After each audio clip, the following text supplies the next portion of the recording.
Hi friends, welcome to our channel. இன்றைக்கி நம்ம பார்க்க போகிற ரெசிபி வந்து கத்திரிக்காய் வச்சு பைங்கன் புர்தா செய்ய போகிறோம். அதுக்கு நான் 1/4 கிலோ கத்திரிக்காய் எடுத்திருக்கேன், 1/4 கிளாஸ் துவரம்பருப்பு, 1 வெங்காயம், 2 தக்காளி, 7 பல் அளவுக்கு பூண்டு, 2 பச்சை மிளகாய் எடுத்திருக்கேன். எல்லாம் தண்ணியில் ஊற வச்சுருக்கேன். இப்போ நம்ம குக்கரில் வேக வைக்க போகிறோம் எல்லாத்தையும்.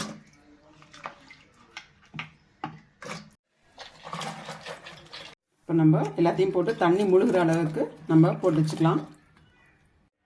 1/4 டீஸ்பூன் மஞ்சள் தூள். இப்போ குக்கரை மூடிட்டு 3 விசில் வர வரைக்கும் நம்ம வெயிட் பண்ணலாம். இப்போ நம்ம ஓப்பன் பண்ணி பார்க்கலாம். பாருங்கள், கத்திரிக்காய் நல்லா வெந்துருச்சு பருப்போட. இப்போ நம்ம இதை கடைஞ்சிக்கலாம். நெல்லிக்காய் அளவில் புளி கரைசல் எடுத்துக்கலாம். இப்போ கடைஞ்சதில் போட்டுடலாம். இப்போ நம்ம எண்ணெய் ஊற்றிக்கலாம். தாளிக்க போகிறோம்.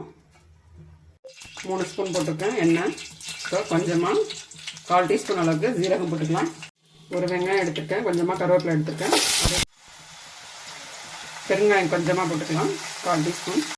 தேவையான அளவுக்கு உப்பு. இப்போ கடைஞ்சதை போட்டுடலாம்.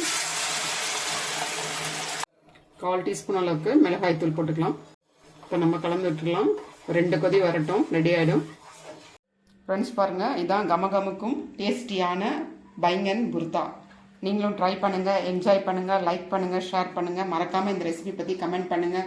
நம்ம சேனலை சப்ஸ்கிரைப் பண்ணுங்கள். Thanks for supporting.